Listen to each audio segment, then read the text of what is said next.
Welcome to My Long Island TV. From Manhasset to Montauk, we have traveled our communities to bring you the following events. I'm your host, Waldo Cabrera. My Long Island TV starts now.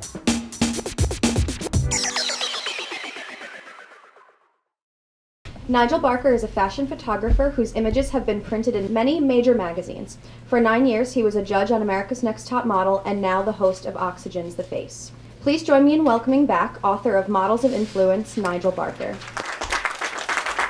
Well, it's been 20 years in the making. I've certainly been in the business since I was a young man, 18, 19 years old, when I first got involved as a model. I grew up with my mum, who was a model.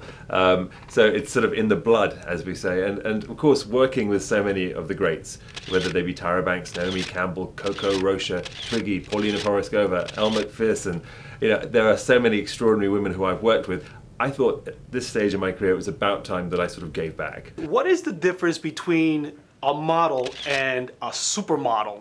The word supermodel is definitely overused, and it's almost become worthless at this point, and partly because, you know, someone is a success and they get a cover of a magazine, the next thing you hear is the new supermodel.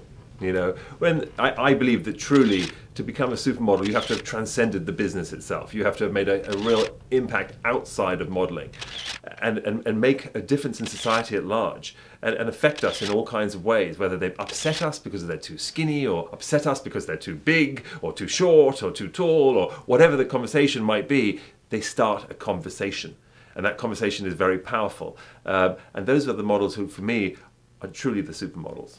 Although Nigel is a fashion photographer, this book is a history lesson on modeling, not a collection of his photos. It's really about the best pictures I could find, and I wanted to find the photographs that were pivotal in these models' careers. The pictures perhaps that, you know, speak of that moment when they affected society in a way that influenced us all. So it's a spectacular collection of some of the world's best, from Herb Ritts to Avedon to Irving Penn to Mario Sorrenti to, you know, Testino, de Marchelier, you know, Peter Lindbergh. There's some great, beautiful pictures, you know, in the book, and it's something for everyone.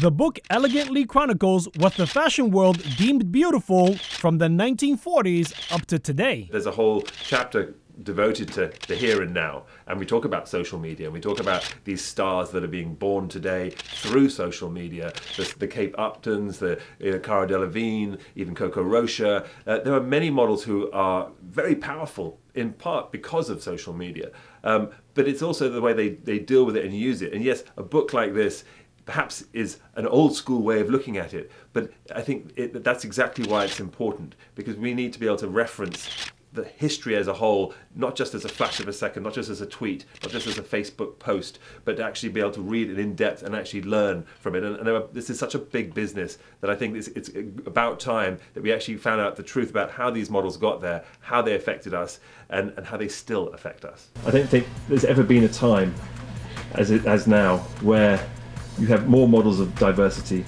more models, you know, of color, of shape, of size. What an experience to have him explain. I'm so passionate, and I love it. I've always been a big fan of modeling and photography, and this was just such a treat.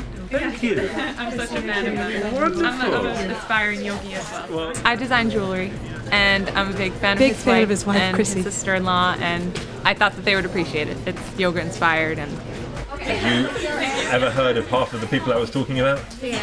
It was nice to hear about all the other models that were like older, and they have like a lot of history behind modeling. It was deep, and it just goes to show how smart he is and how into the industry, how deep he got into learning about these models and their history and how it goes with the times. My mum won the Miss Sri Lanka.